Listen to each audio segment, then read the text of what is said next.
Sup you beautiful people. Hope you've had a fantastic day. Welcome back to a brand new episode of What If Deku Was the Ghost Rider. When he discovers that his mother is in danger of dying from an illness, Izuku does not know what to do, but a mysterious man seems to have a solution to that problem, as well as having a way to get him a quirk. Faced with the possibility of saving his family and becoming a hero, Izuku will sign a contract that will change his life forever. If you guys enjoy this what if, comment down below and let me know. And go ahead and check out other what ifs in the channel after watching this video. Don't forget to shower some appreciation onto the incredible author responsible for this fanfiction. The link is conveniently waiting for you in the description box down below. Before we get into it though, don't forget to subscribe and leave a like, and also share this video with your friends. So let's start this video. It's best you give up. The room sank into a heavy silence for several seconds, while a child of just 4 years watched the doctor in front of him with a mask of shock carved into the rock. At his side, his mother looked at him with concern before speaking to the doctor. "Doctor? You mean there's something wrong? Every other child at his kindergarten has manifested, but Izuku still hasn't." The doctor sighed before explaining the reason why Izuku had not yet shown any quirk, talking about how those who possessed no quirk had 2 joints in the pinky toe, while those who possessed a quirk had an extra joint. However, in spite of his shocked expression and his eyes glued to the doctor, Izuku was not listening to anything that was being said, the man's words still echoing in his mind. "I don't have a quirk. I can't be a hero." A thunderous laugh echoed in his mind with the image of an imposing man with blonde hair and a wide smile. "I can't be like All Might." His small hands balled into fists, without even realizing he had dropped his action figure of All Might. He was so taken by his thoughts that he did not hear his mother's question until she put a hand on his shoulder, surprising him slightly. "What? Honey, are you okay?" asked his mother with a concerned look.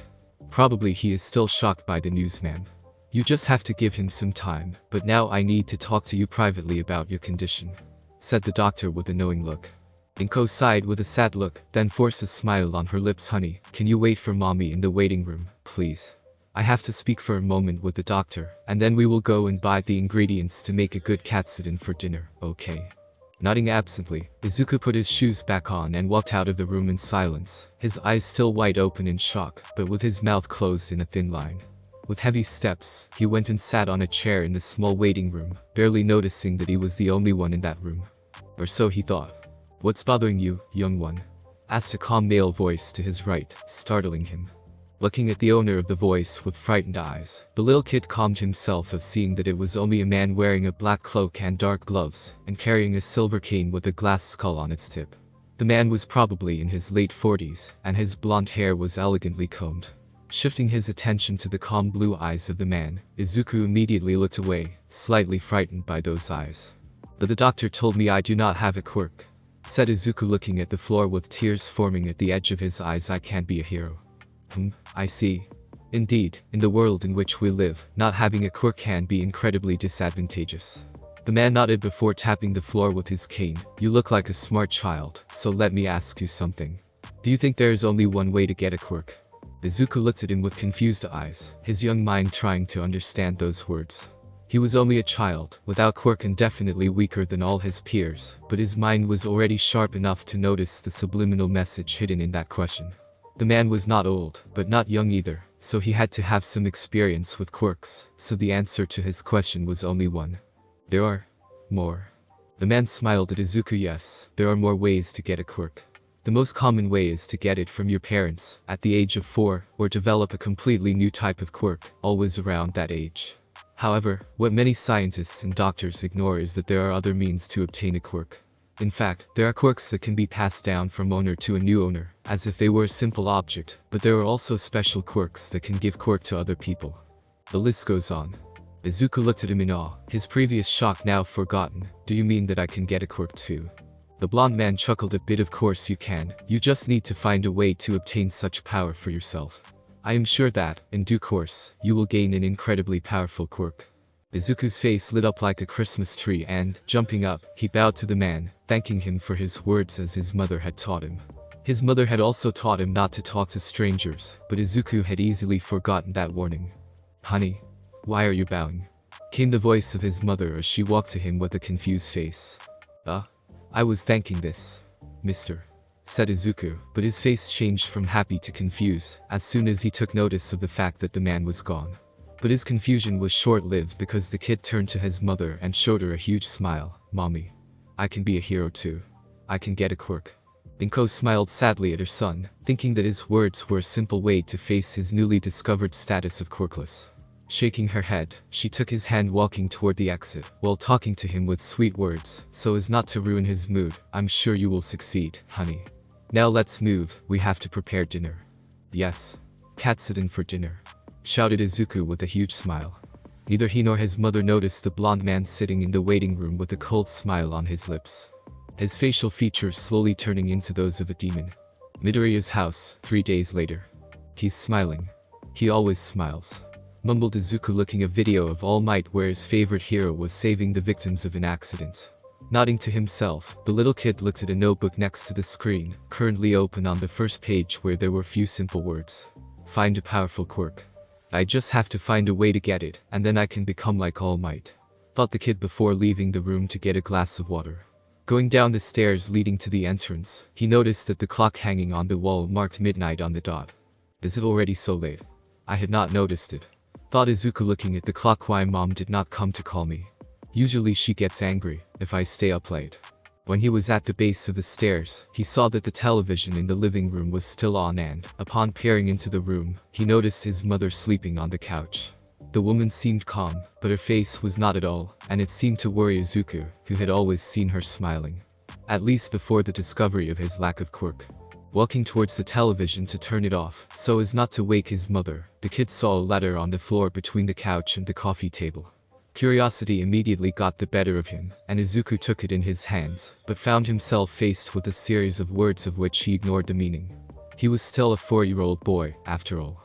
"Ah, this is the name of the doctor," thought Izuku, understanding a word every once in a while. "I don't understand. What is this? Quirk cancer. If it's in a letter with the doctor's name, maybe it's something important." Deciding to understand what that letter was about, Izuku left the living room in silence, and went back to the study with the computer still on, quickly typing the words that seemed important, such as quirk cancer, and what he found froze the blood in his veins. Discovered 5 years after the first quirk. This cancer manifests itself in quirk holders without distinction. There are no signs that can make the patient aware of its presence, except when it is too late. Izuku gulped loudly, his hand trembling on the mouse. To date, there are more than 1 million victims, and there has not yet been a cure for this type of cancer. Not even the quirks of the most famous doctors in the world seem able to counter this disease, and dozens of scientists are still working on a cure. As gifted with a life of its own, his fingers slowly scrolled down the page, and the last words of the paragraph stopped his heart. Rate of lethality: 100%. Playground near Midoriya's house, a couple of days later. "Hey, did you hear? Apparently Deku has no quirk," said a kid, snickering while he and other kids were playing among them. The others looked at Izuku, sitting not far from them by himself, before starting to snicker like their playmate. "Was not he who said that he wanted to become like All Might?" asked a second kid with bat wings. "Yeah, now he can't even become a hero." "Oh well, he's always been weak, isn't it, Koch-chan?" asked a third with long purple hair, looking at their blonde playmate who just joined them after having been praised for his quirk by some parents. Said kid looked at Izuku with an unreadable face before shrugging. "Who cares? If he's weak, then it doesn't matter to me. Let's go play heroes and villains." And the other kids shouted in approval before following the blonde kid, leaving Izuku completely alone. However, what they could not know was that Izuku was staring at the ground with a dull look, not because of his quirkless, but because of what he had discovered about his mother, namely that she was sick with an incurable disease. After discovering the existence of that disease, Izuku had put the letter back in place in order to not worry his mother, but, as soon as she woke up, he had noticed how Inko was less alive than usual. For a child like him, it had been a far worse shot than finding out that he did not have any quirk. In addition, the thought of being without a mother for the rest of his life had made its way into his mind, leading him to not sleep for several hours, in the grip of an unsustainable anxiety. "I see that even today you are morally on the ground, young Izuku," said a male voice to his right, making him nearly jump out of his skin. "You?" Izuku asked with wide open eyes, seeing the same blonde man sitting on the bench, right next to him. "Why are you here? Wait. How do you know my name? I never told you." The man showed a little smile. "I like walking during the day when I have no commitments. As I passed through here I noticed you sitting there alone, but you were so taken by your thoughts that you did not hear me coming. As for the name, I went to the same doctor as you the other day, and he was still filling in documents about you, and I got to read your name. Oh, I see. Sorry about that, mumbled Izuku looking back at the ground. Judging by your face, I can imagine that something terrible happened, said the man looking at Izuku. Does it concern the fact of not having a quirk? Izuku shook his head slowly. I'm looking for a way to get a quirk, but my mom. He sniffed a couple of times. She's sick, and her illness cannot be cured. The man nodded sullenly, looking back in front of him. Quirk cancer, right? Izuku looked at him in surprise. How? In this world there is only one disease that cannot be cured using the countless existing quirks, and that is the quirk cancer. It's really a terrible disease, explained the blonde man, tapping the ground with his cane. The thing about cancer is the time it takes, the toll on loved ones, lives that are altered, plans that have to be changed. He looked down at Izuku, who was staring at him carefully. Izuku, what if I could help your mother? Izuku's eyes almost fell out of their sockets. You can. But on the internet it is said that nobody knows a cure. That's true, but it is also said that no doctor or scientist has succeeded in finding it. There is no mention of anyone outside those two branches of research, said the man with a small smile. The truth is that there are some quirks in this world that could be of great help to humanity, but the people who possess them do not come forward for fear of being targeted by unwanted people, and, fortunately for you, I am one of those people. Really? Your quirk can help my mom? Shouted Izuku with eyes filled with tears. Of course I can. In fact, I can also give you a quirk, nodded the blonde man with a strange smile, bringing out a scroll. However, in order for my quirk to work properly, you have to pay a price. Izuku gulped loudly, looking at the scroll. He could feel his heart beating wildly at the idea of having a quirk and being able to save his mother, but everything had a price. What? What's the price? Oh, I'll take. The man looked around for a moment before focusing again on Izuku. Your soul. The deafening noise of his heart stopped abruptly. My soul. Are you going to eat it? Oh hell no, chuckled the man with a smile. To put it simply, by sunrise tomorrow, your mother will be healthy as a horse, and you will have your whole life ahead of you with a new powerful quirk. In exchange for this, I will come back to you in the future to collect the favor. You will not have to do anything complicated, I guarantee you. You'll just have to help me with something when the time comes. It's your choice, Izuku. He unrolled the scroll, handing it to Izuku. All you have to do is sign. With hesitation, Izuku took the scroll in his hands to read its contents, but suddenly something opened a cut on his finger, making him wince due to the pain. Without realizing it, he dropped the scroll while a few drops of blood dripped onto it. Alarmed by the incident, Izuku quickly picked it up, apologizing infinitely with the man. Oh, it doesn't matter, young Izuku, said the man with a little smile, looking at the blood dripped on the signature line. This will do just fine. Izuku tilted the head, showing confusion on his face. But I did not sign it. Your blood did it for you, and when you grow up, you will learn that a contract signed with blood is worth 1,000 times a contract signed with ink, said the man, putting away the scroll. Now, go home and help your mother, because this is the last day where you'll see her in such a bad shape. From tomorrow she will be even healthier than before. Hearing that news so hoped for, Izuku seemed to forget about the contract and started running towards his house with a big smile on his lips, only to stop suddenly, turning on his heels. Hey mister, what is your name? The child stood still, confused to see the empty bench and no sign of the man. Maybe it was a dream, he thought, but as he saw the cut on his finger, he shook his head. No, that wasn't a dream. Now my mom will recover. And with that, he ran towards the house, unaware of two red eyes intent on staring at him from afar, adorned by a sinister grin. Midoriya's house, the next morning. Slowly opening his eyes, Izuku let himself go to a long yawn, as the sunlight filtered through the shutters of his window. However, after a few seconds, he frowned in confusion as he heard music echoing throughout the house. Coming out of bed, he slipped on the All Might-themed slippers and left the room, heading for the kitchen, the room where the music came from. Entering the room, Izuku gasped as he watched his mother humming this song as she cooked a breakfast with one of the biggest smiles of all time. Mom? Upon hearing his voice, Inko turned to her son and, in record time, caught him in a big hug, whirling around in joy. Good morning, honey, said Inko, smiling at her son. I have some wonderful news to tell you. Seeing his confused look, she giggled before placing him on a chair. Honey, as you probably noticed, I was not very well these days. She placed a hand over her heart. There was a bad thing inside me that was hurting me. But now that bad thing is gone. Izuku widened his eyes, his mouth wide open. Really? Yes. I took the morning test prescribed by the doctor to monitor that bad thing, and I discovered that it completely disappeared. Explained Inko, hugging him. Now you don't have to worry about me. I'm completely fine. It worked.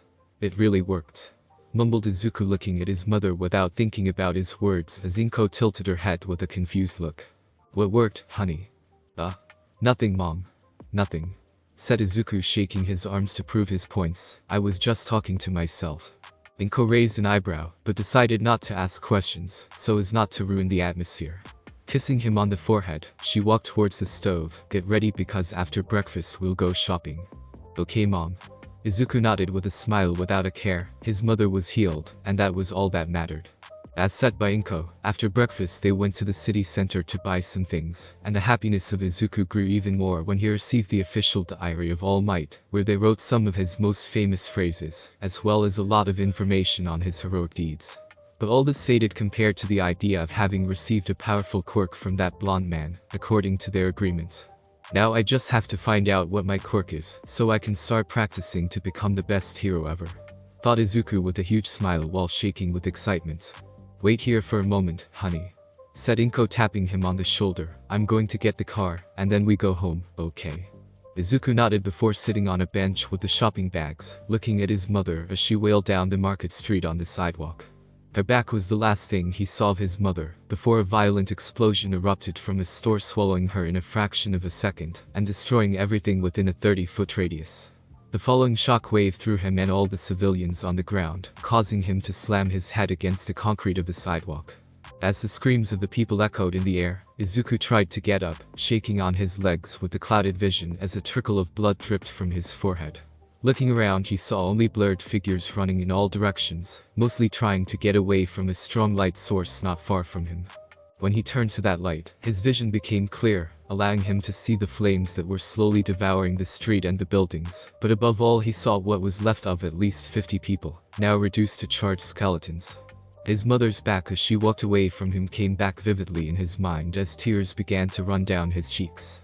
Without realizing it, Izuku took a step forward, but someone grabbed him by the shirt, lifting his little body off the ground. In an instant, he found himself face to face with a boy in his late teens with white hair. Where do you think you're going, kid? Shouted the boy. We need to evacuate the area. Are you alone? Normally, Izuku would have been delighted to have just met Death Arms, one of the pro-heroes of the new generation, but his mind was unable to process anything that was happening around him, so he turned back to look at the flames, stretching his arms forward. Mom. Death Arms widened his eyes, looking at the flames while hearing the broken voice of the green-haired child he had just stopped, intent on calling his mother. Shit. Without wasting time, he picked up Izuku and began to run with the rest of the crowd, heading for the police sirens that were getting closer and closer, while the little kid weakly tried to free himself from the grip of the hero. Mom. My mom. Where is she? Screamed Izuku, trying to reach those flames without thinking, as the image of Inko in his mind was slowly burning down. Mom. Mom. Izuku closed his eyes, missing the little flames dancing around his fingers, but when he screamed again, his voice was different, more hoarse and powerful, sending a shiver down Death Arms' back. Mom. Nintendo Hospital, Tokyo, the next morning. So you are the one who will take care of him? Yes, I arrived as soon as possible. I'm not a relative of blood, but I've filled out all the forms.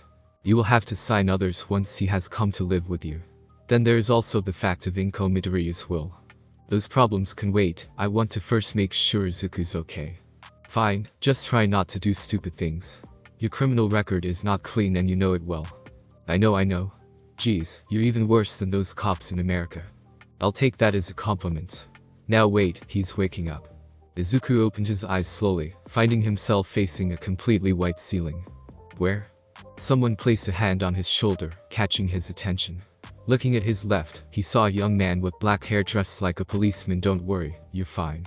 We are in a hospital. Do you feel any pain right now? Izuku stood still for a few seconds, but then he whispered, my head. You took a bad blow to the head. Nothing serious, but the doctors say that you will have a bit of a headache for a day or two, at least if you will not be healed by some quirk. Explained the policeman with a little smile. My name is Namasa Tsukauchi, and I'm the one who brought you here urgently yesterday, after Death Arms handed you over to the police. I know I ask you a lot, especially now that you've woken up, but do you remember something before you fainted? Izuku looked at him with confusion written on his face, but then the memories of the day before bombarded his mind, forcing him to hold his head in pain. An explosion. And my mom. He looked up at the policeman. My mom. Where is my mom? Namasa looked at him with sad eyes, not knowing how to give him the tragic news. He was just a kid after all. Izuku, I'm sorry to say this, but your mom is dead. She was killed in yesterday's attack by some villains. The heroes defeated and arrested them, but there was nothing to do for the people too close to the origin of the explosion. Predictably, Izuku seemed to die at that moment, crying uncontrollably and calling his mother's name in vain. Namasa did not know how to console him without turning out to be a cold and heartless person, but it was at that moment that the third person in that room decided to speak. You really know how to talk to a child. Come on, stand aside, said a young male voice as the newcomer sat down next to the bed, hugging Izuku, who continued to cry uncontrollably for several minutes, while the new person whispered something in his ear. Come on, kid. This is not the time to cry, you know. You must be strong like a hero. No, not like a hero, but like the best hero. Like All Might. He's your idol, right? Still crying, Izuku managed to nod once, shaking in the man's arms. Said man smiled a bit, before asking, then you will know what distinguishes him from the other heroes, is not it? Izuku nodded again. He always smiles. Yes, he always smiles, because he knows he must always be strong, and those who can smile in the hardest moments are the strongest of all. Said the man, patting him on the back. Now, I can't ask you to smile, not after what happened, but I need you to be strong. Can you do this for me? Izuku sobbed again for a few minutes before he could calm down enough to stop crying. Slowly, the man let him go and Izuku could look him in the face, noticing his reddish blonde hair and his blue eyes, but above all the black biker jacket. Glad to see that you're a strong kid, Izuku, said the man smiling at him. My name is Jonathan Blaze, but you can call me Johnny. I was a friend of your mother, and from today on I'll be your caretaker. Ohi Izuku. Wake up. Time to go to school. After a low groan, two tired green eyes opened in the now lost quiet of the room, looking at the ceiling for several seconds. Although reluctantly, Izuku pushed back the blanket and put his feet on the floor, trying to wake up with light pats on the cheeks, while also showing his naked torso and well-defined muscles gained in recent years. At the age of 15, almost 16, Izuku was a boy definitely tall for his age, reaching almost 1.75 m, with a physique that many girls would have surely defined as ripped. Walking towards the window, he stopped just to raise the shutters, groaning again, as soon as the sun blinded him momentarily, but once he took a shirt resting on the back of the chair in his room, he walked towards the kitchen.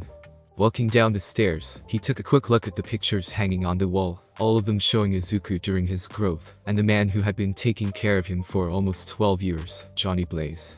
The older man had become a set of figures for Izuku, assuming the role of guardian, but also of father, friend and older brother, all for the sake of his protege, and for that, Izuku was more than grateful. Well, look who decided to come out of the grave, said a mocking male voice as soon as he set foot in the kitchen. Spent another night in the throes of your heartburns? Or did you spend the night going around on your motorcycle? Again. Izuku snorted at that before taking a cup and filling it with coffee, then sitting at the table with Johnny. The heartburns were a joking definition used between them to indicate a part of Izuku's quirk that, even after 12 years, did not have a name yet, nor did they know all its effects. Days after losing his mother, Izuku had begun to experience severe pains in his chest during different times of the day, as if something were burning inside him, but at night the pains became even stronger. No doctor had been able to discover the origins of those pains or a way to suppress them, and, as the days went by, the pains had become stronger and stronger, leading Izuku to develop a strong pain tolerance. After almost a full year, the pains did not hurt him as before, but they led him to spend many sleepless nights. That had led Johnny to remove Izuku from the kindergarten for a whole year, so as to be sure of his health, and, consequently, Izuku had found himself in the same class as Katsuki Bakugo, a child who had made fun of him several times, due to his lack of quirk. During their second year together they had discovered another aspect of his quirk, namely the possibility of melting things, especially metal objects. Johnny still had nightmares about it, since the first thing Izuku had melted was the muffler of an all-original 1957 Harley-Davidson Sportster. The desperate scream of the man had been heard throughout the city, and Izuku had had a panic attack in seeing his guardian on the ground with white eyes and foam coming out of his mouth. Although, thinking back to the episode, now Izuku could not help but chuckle. For another 2 years, they had not discovered anything new about his quirk, but one evening, during a dinner with the newly promoted detective Namasa Tsukauchi, who had become a family friend, they had come to the conclusion that, whenever Izuku felt those heartburns, a villain was at work somewhere. None of them knew how to explain it, but apparently Izuku knew about it when someone was committing illegal actions, albeit in a somewhat painful way. However, everything changed one night when Izuku was only 14 years old. Flashback. Johnny's motorcycle shop, 2 years ago. Izuku yawned slightly, flipping through the pages of an old motorcycle magazine. His caretaker's shop was empty at that time of the evening, but Izuku liked spending time there, even just to look at the magazines he had read so many times. After discovering that Johnny was a former stunt motorcycle rider, a very good one by the way, Izuku was not surprised to find out that he had decided to open a motorcycle shop in Tokyo, although not in the city center, but rather close to the residential area. All his doubts about it had vanished a few days after the opening, when he had seen many customers in the store asking for things about new motorcycles, spare parts and so on. And all this had done nothing but stir up his curiosity about the world of motorcycles, leading him to ask for information from Johnny. Now, Johnny was a lot of things, and encyclopedia on motorcycles was one of them, definitely. After almost 3 hours of conversation, Izuku found himself drawn to that world, and, over the course of months, he had started spending more and more time there learning new things about motorcycles. He knew how they were made, how to disassemble them, how to repair them, and also how to drive them thanks to Johnny's secret lessons. All he needed was a bike of his own, but for that he had to wait to be 16. "I see you've grown since the last time we met," said a male voice, scaring Izuku to death, and only out of sheer luck, he did not throw the magazine in the face of the man who had spoken. "You?" almost shouted Izuku, looking at the same blonde man, currently standing near the entrance with the cane in his hands. "Hello Izuku, it's been a while." The young boy calmed down a bit, seeing him. "Yeah. Almost 10 years. That long? Seems that my commitments in America took me longer than expected," said the man with a little smile before nodding to Izuku. "I heard about your mother. You have my most sincere condolences." "Thank you," said Izuku with sad eyes at the thought of his mother, before asking, "Are you here for the contract?" Yes and no," said the man, confusing him. "You see, I can feel that, in the next few years, I will be forced to collect a favor with you. But I fear that coming to you suddenly might be counterproductive. After all, you have barely discovered some small aspects of your quirk. About that, can you explain something? Because melting things and knowing when the villains are acting does not seem like such a powerful quirk," said Izuku, sounding a little irritated, rightly so. "I'm sorry, but I cannot explain everything about your quirk, but I can still give you the basics," chuckled the man, tapping the cane on the ground. "You must know that you are not the only one who has signed a contract with me, and every time the quirk that I give changes in some aspects, but the base is the same.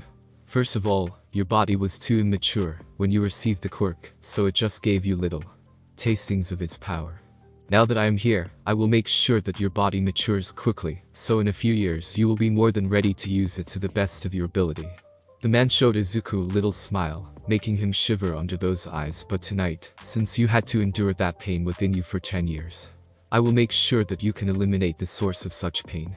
Izuku looked at him with eyes full of confusion and fear, but then his mind understood the words of the man. "Wait. Who told you about my pyog?" A sudden stab of pain in the chest caused him to fall on his knees, his eyes now filled with pain and difficulty in breathing. "Can you feel it, Izuku? Your power is trying to get out, and it would not be healthy to keep him inside of you. You must hurry, if you do not want to suffer further," the man said with a smile, but when Izuku looked up, he was already gone. Rising with difficulty, Izuku tried to get to the phone of the store, but his legs moved by themselves, instead approaching a motorcycle not far away, a Kawasaki Ninja 400 completely black, ready to go and kept on display for customers. Upon touching it with one hand, Izuku was surprised to hear the engine start up as if it had its own life, and, before he could realize it, he had already climbed into the saddle with the hands clasped around the hand grips. With a rapid acceleration, the bike moved by itself and shattered the shop window, while Izuku tried in every way not to lose the grip on the handlebars of the bike, closing his eyes to avoid the shards of glass that opened small cuts on his face. Accelerating more and more, the bike drove to the edge of the residential area, bordering the industrial zone, full of warehouses and factories. Izuku then tried to turn the handlebars to change the road, but the bike slipped into a large warehouse without gates, and, without any warning, braked sharply, sending Izuku forward with a somersault that ended with his back against the concrete of the floor, knocking the air out of his lungs. Izuku suppressed a lament, his eyes closed with pain, but when he opened them again, smoke began to come out of them, alarming him. Standing up in spite of the pain that had become even stronger, he put his hands over the eyes to try to soothe that unbearable feeling of burning, but, to his utmost fear, he noticed that even his hands were smoking and, looking sown, his fear grew in seeing violent flames wrapping around his feet, leaving flaming footprints every time he took a step forward despite his body shaken by violent spasms. With the passing of seconds, the burning sensation was transmitted throughout the body, and the pain became unbearable, leading Izuku to scream at full lungs, as bright red veins began to appear on his hands and the rest of his body. The pain soon led to a kind of hysteria, and Izuku began to laugh and scream at the same time, looking helpless as his muscles were burned from the inside, and with every little spasm of his hands, pieces of skin were charred, showing white and immaculate bones wrapped in flames. His eyes, now completely dissolved and replaced by those very flames, looked around for something that could help, ignoring his hair as they were devoured by the flames, as well as the rest of his body. The pain continued to grow but, after a last violent spasm, Izuku stiffened, looking down, while the last piece of skin was burned. He stood in that position for several seconds, then slowly raising his head now reduced to a flaming skull. An inhuman roar echoed in the night air. Tokyo's suburbs, a few minutes after. "Come on, old man. We just need some cash. Do not you want to do a good deed?" asked a man with 4 arms and long black hair, looking at the little form of an old man with blue skin in front of him. "I have nothing to give to criminals like you," shouted the old man before being punched in the face by the multi-armed man. The blow made him stagger to a second delinquent who turned his right forearm into a spring, hitting him in the face, and knocking him down at the feet of the third and last member of their group, who looked at the man with a grin on his face. "You should be kinder, old man. We young people really need money, do you know? Therefore." He made a strange noise with his throat, and then spit a ball of fire that hit a waste bin, burning it in a few seconds. "Give us your money or you'll be in big trouble." Before the old man could reply, a violent roaring noise echoed in the air, surprising him and the 3 thugs. Sensing the origin of the sound, the 3 delinquents turned towards a tunnel not far from them, from which one could glimpse the light getting closer and closer. In a few moments, what appeared to be a simple light turned out to be a vehicle enveloped in flames that literally flew over their heads, forcing them to duck down, so as not to be hit, before landing behind them, creating a small explosion that threw pieces of asphalt and ground into the air. The 3 delinquents immediately turned to the point of the impact, while the old man fell to the ground in shock, still uncertain about what had happened. With the thinning of the smoke created during the impact, a figure began to appear, and the 3 men felt a sensation of fear and terror, nestling in the deepest corners of their souls. Standing just 10 meters from them, there was what could only be described as a demonic motorbike and its rider, both wrapped in hellfire. The bike seemed to be made entirely of black steel, but with parts that looked like human bones, like the spokes of the wheels shaped like blades and the handlebars, that were the horns of an infernal goat skull, while the rest of the skull was in place of the headlight, with flames burning fiercely in its sockets. The engine looked like a ribcage from which protruded 4 iron pipes that stretched to the rear wheel, becoming 4 mufflers with strange glowing incisions on them. Both wheels, completely in flames, were covered by fenders that seemed to have been created by spines, with a small curved blade for each vertebra. Sitting on the seat of the motorcycle, however, there was a flaming skeleton wearing a black hoodie, jeans of the same color and red shoes. Slowly turning his head, the skeleton stared at the 3 delinquents, sending another shiver down their backs.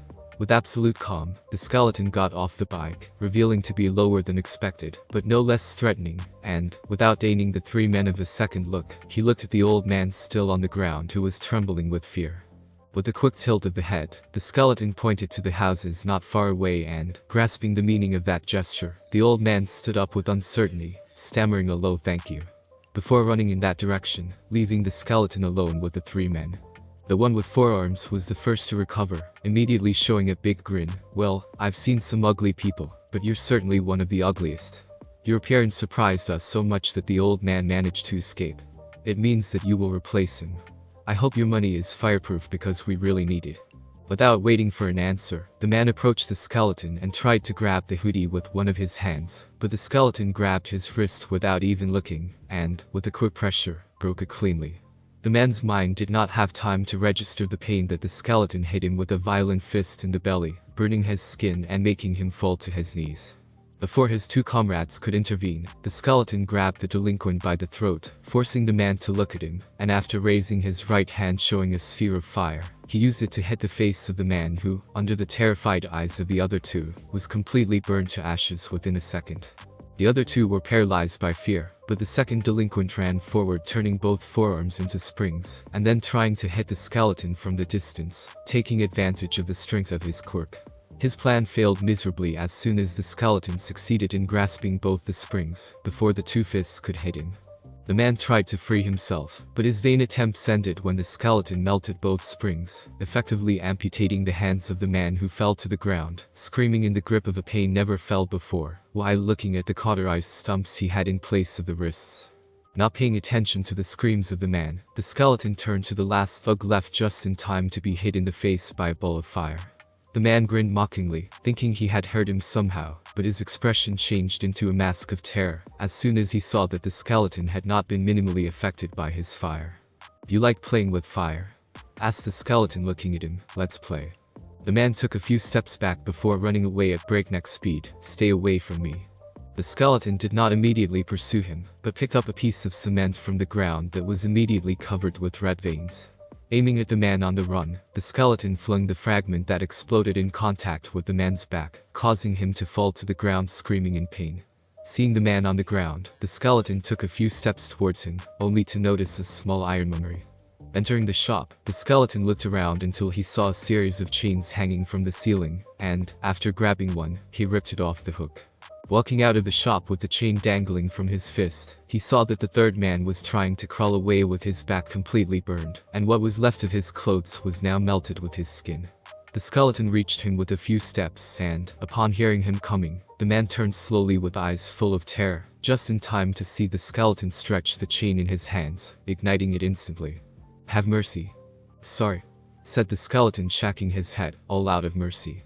With a wide arm movement, the skeleton released the chain behind him as a small part wrapped around his arm. Realizing his intentions, the man tried again to escape, but found himself immediately blocked by the chain now tied around his chest. A loud scream came from his throat as the flames of the chain began to devour his body. "Somebody, help me."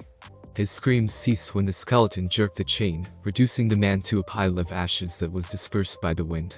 The chain went off at that moment and, with a simple gesture of the arm, the skeleton wrapped it around his chest twice, then started to walk towards the bike, ignoring the man to whom he had torn off his hands, which was still on the ground, intent to look at the skeleton with eyes full of tears and a big dark stain in his pants. His fear, however, reached new heights when the skeleton, back on his bike, made it skid for a few seconds, pointing the front wheel at him. "No, no, no, no," shouted the man, trying to get up, but without success. "I don't deserve to die. Everyone says that."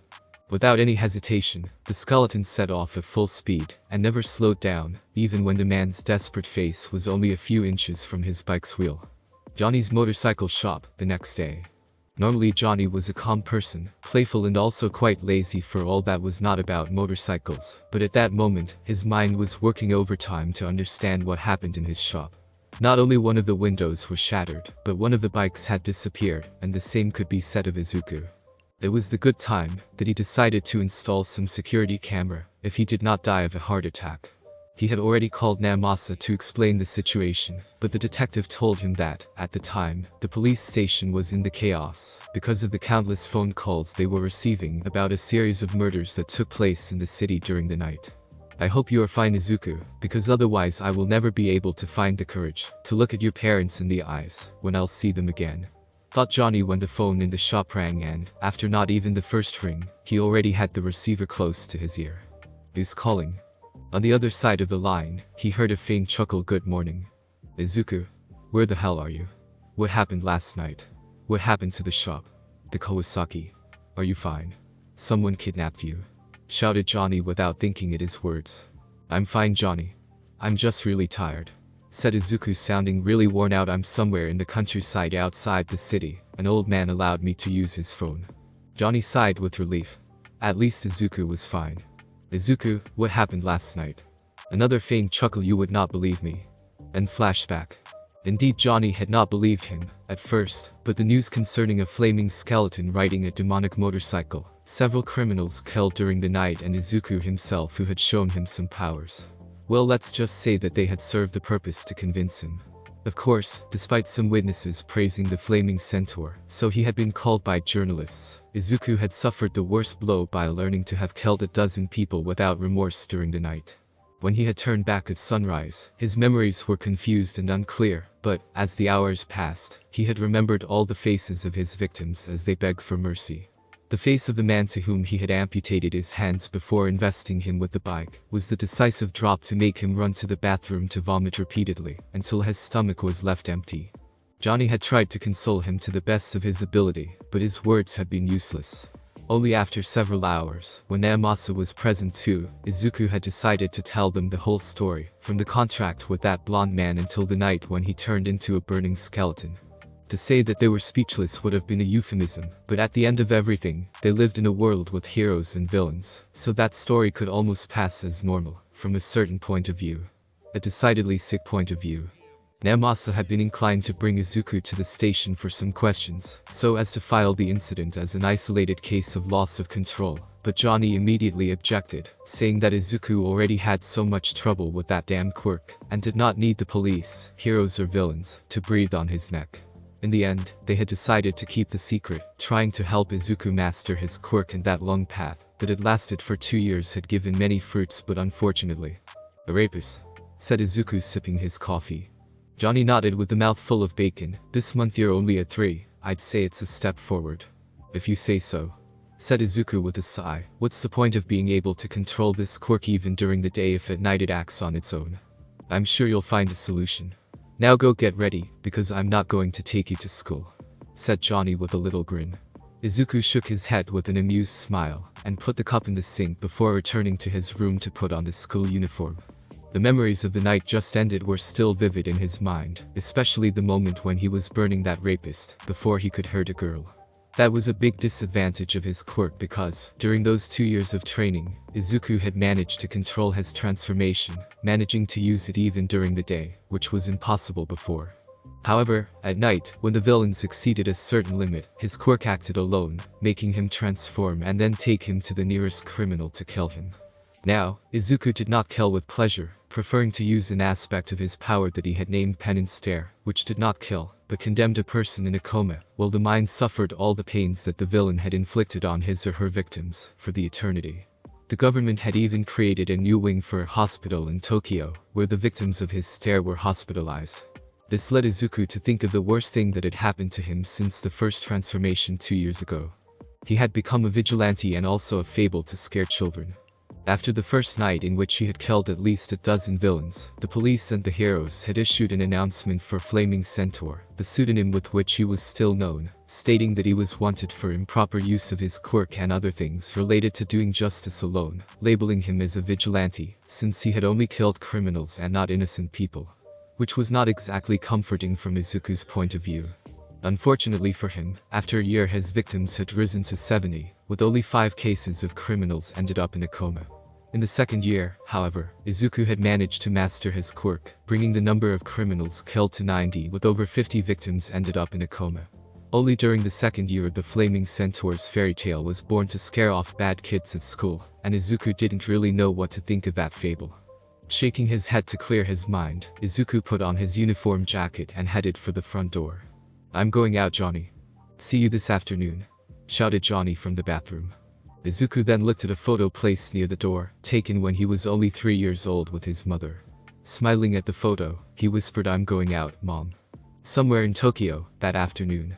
Think about our future, huh?" thought Izuku while looking at the career aspiration document that the professor had given him at school. If everything had gone on as usual, I probably would have raised my hand to the idea of becoming a hero.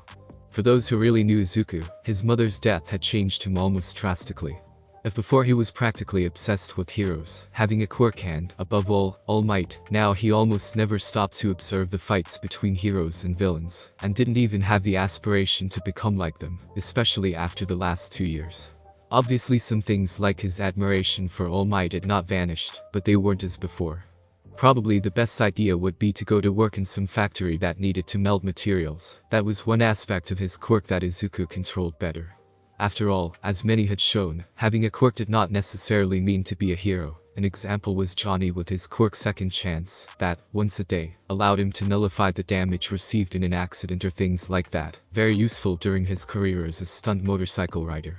With a sigh, he walked into a small tunnel that would take him home, but then he felt a burning sensation in his chest. Not again. At that moment, a large amount of dark slime wrapped him from behind invisibility cloak. Size L. Izuku turned his head just a little to be able to see two big eyes and a series of teeth attached to that slime, while the villain talked about things like hiding for a while, and why he was in town. He's trying to take control. Thought Izuku, having already fought against an enemy like this, months before. The slime seemed not to notice the eyes of Izuku as they began to burn, as well as his right hand. You've been unlucky. Right now I do not really have the patience to deal with you.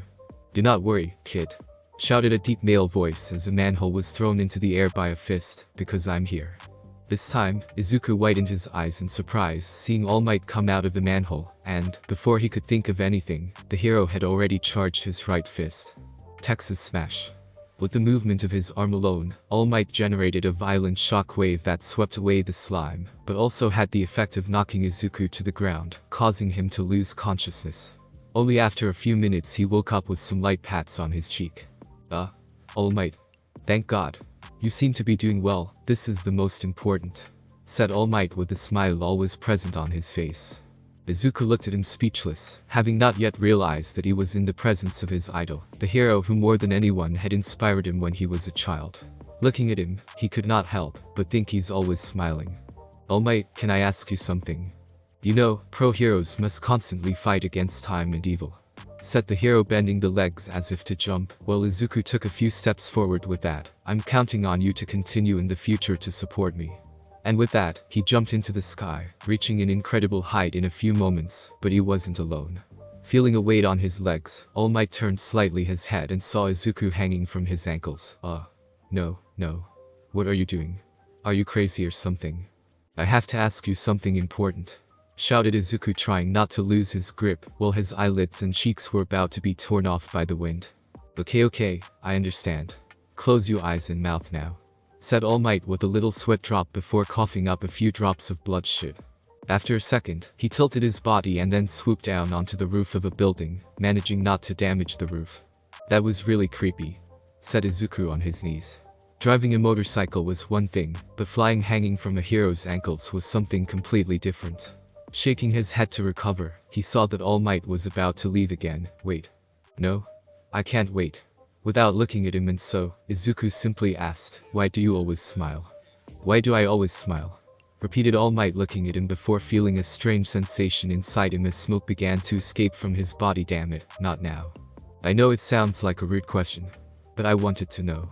You always save people with a smile on your face, no matter what you're going to face. Izuku, who had held his head down until then, slowly raised it. Years ago I wanted to be just like you. Only to find himself in front of a very thin man with hollow cheeks and eyes sunk in their sockets. What the? You shrunk. Are you some kind of clone or fake of All Might? The man stared at him for a few seconds in silence, and then opened his mouth, throwing up a lot of blood. I am All Might. What? Your voice has even changed. You can't be him. Think of those people in the pool who hold their breath so as to look more muscular. More or less it is the same thing. Said All Might with a calm voice. This is even more absurd. Shouted Izuku, trying to think about something, anything to say. Sighing, he sat down on the roof. Why I always smile, huh? Well, as you can see, kid. What is written on the internet is not necessarily true, you know. But, you. All Might raised his shirt, showing a horrible scar on his left chest, surrounded by scar tissue and sutures. This is a wound I got 5 years ago by the attack of a villain. The result? Semi-destruction of my respiratory system and total removal of my stomach. My face is emaciated and haggard, while my eyes are a side effect of repeated surgeries. Currently I can't work actively as a hero more than about 3 hours a day. That's my limit. Izuku looked at him without knowing what to think, but then his mind focused on some words spoken by All Might 5 years ago.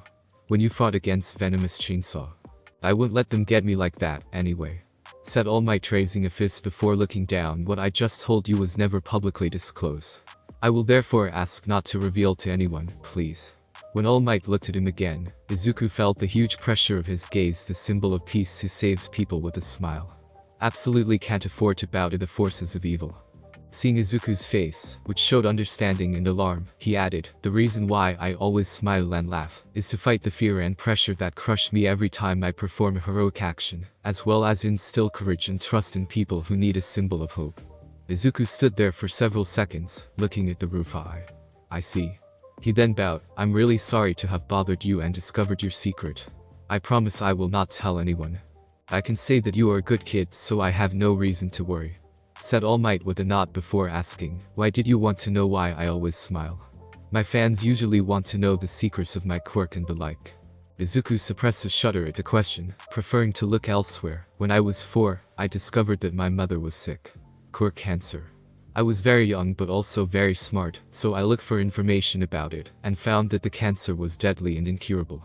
Izuku walked up to the railing of the roof, watching the city as All Might followed him with his eyes. I had also recently discovered that I had no quirk, so I was desperate. But then something happened and my mother healed within a night, defeating the cancer. All Might widened his eyes in surprise, before asking, your mother was in coma. This time, Izuku was the one surprised. Did you know her? All Might shook his head. Never met, but I know she was one of the victims during a terrorist attack, about 12 years ago. I remember her name because I was one of the heroes to take care of the villains. Moreover, I remember her because, when some of her belongings were withdrawn by the police, it was discovered that she had defeated the cancer, thanks to the data obtained from a medical device that she used every morning. Unfortunately, due to the explosion, it was not possible to recover the body, so as to discover a possible cure. I was there, whispered Izuku, catching his attention. The last memory I have of her is her back that moves away before being hit by the explosion. I tried to get close, thinking of being able to find her, but I was stopped by death arms and then delivered to the police, and from there to the hospital where I met my current guardian. He knew you were my idol, and that you had something different from all the other heroes. Izuku showed a little smile, that you always smile. He also told me that the people who can smile in the most difficult moments are the strongest, but, despite his words, I never managed to find my real smile. Yes, sometimes I smile, but never like when I was 4, and watched your old videos on YouTube. The two remained silent for a few seconds, then All Might asked, do you hate me? Izuku arched an eyebrow, why should I hate you? Because my mother died, and nobody could save her. He shook his head looking back at the city. Perhaps once I hated all the heroes indiscriminately for that reason, but growing up and becoming aware of the dynamics of the terrorist attack, I realized that it made no sense to point the finger at you heroes. Nobody could know, it happened too fast. I know there is a hero, Sir Night-Eye. Here he missed the wince from All Might upon hearing that name. He can see in the future, but his power must have different non-public limits, otherwise he could have foreseen it, but it did not go that way. All Might looked at him seriously, you're really mature for your age. I'm sure you'll do important things when you grow up, even without a quirk. And, missing the face of Izuku who wanted to correct him, he walked toward the door of the roof. Good luck kid, and, for what it's worth, I'm sorry for your mother. Izuku looked at him with a little smile, forgetting about what he wanted to tell him. Thank you. All Might nodded and walked away, closing the door behind him. Well, I gotta hurry and take. Patting his leg, the hero noticed the absence of the 2 bottles where he had imprisoned the slime, and, at that moment, he saw an explosion in the distance from a window. This is not true. Not far away, a few minutes later. Still in his skinny form, All Might reached the back of a large crowd, noting the slime he had defeated before destroying the surroundings, while trying to absorb the body of a young boy, all while other heroes tried to contain the damage without being able to attack him. He must have fallen at that time. He thought, recalling the moment when the young boy with green hair had hung on his legs, and he had been forced to land. I was so absorbed in what I was doing that I didn't see the time pass. What a mistake on my part. All this because I was talking with a fan. I'm pathetic. He clenched a hand on his scar. So pathetic. Anyway, this villain, said someone in the crowd. Isn't this the one All Might pursued earlier? All Might almost choked in his own saliva. Shit. All Might? Seriously? Do you think he will come? Shit. I've caught a glimpse of him before. No, you didn't. Well then, why is he taking so long to get here? I'm right here, you know. All Might clenched again his scar, but when he looked again in the direction of the slime, he saw a green blur running towards him, shocking him. What the hell is he doing? What the hell am I doing? thought Izuku, running toward the slime that had captured his classmate, Katsuki Bakugo. He is not my friend. He bullied me whenever he could and insults me every time he opens his mouth. So why am I trying to save him? Izuku dodged a tentacle made of slime, throwing his skull back so as to hinder the sight of the villain before jumping on him, grabbing a wrist of Bakugo. Deku, what are you doing here? Shouted the blonde boy, looking at the older boy. My legs move by themselves. I really don't understand why, shouted back Izuku, trying to free him. I have no reason to help you. But it will be a cold day in hell when I let someone die under my gaze without doing anything. Having removed the skull bag from his face, the slime tried to hit Izuku with a huge hand, but the boy saw him and raised his free arm to counterattack. Flames began to wrap his arm as Izuku glared at the slime. I do not care if I get in trouble, but I will not let you kill an innocent.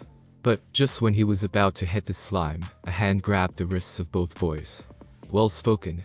I could not have said it better, shouted All Might with smoke rising from his body. Right now, I was scared. I feared for my life. How pathetic, thought All Might, raising his right fist. Heroes put their lives all the time in the game. With all his strength, All Might hit the ground, screaming Detroit Smash, and thus destroying the slime again, which ended up on the neighboring walls and on the asphalt. As All Might was immediately surrounded by the crowd, the other heroes began to retrieve the pieces of the slime. After almost 20 minutes of work, Izuku found himself faced with an old acquaintance intent on screaming at him. What went through your head? You almost died. I cannot save you every time you get close to danger, shouted Death Arms while Izuku tried to ignore him. Yes, I know. Can you stop screaming, please? Asked Izuku, making him even more angry. Why you? Meanwhile, Bakugo was being praised for the strength of his quirk, but seemed to ignore the words of the heroes, just as Izuku was ignoring a second outburst by Death Arms. Fortunately for him, after that outburst, he had the go-ahead to go home. Finally. What a day. I just hope I was not seen by the cameras. All we need is for Johnny to reproach me, thought Izuku with a grim look before hearing a loud hey. Good for nothing behind him, and, upon tuning, he was surprised to see Bakugo standing a few meters from him. Don't tell me he really wants to thank me.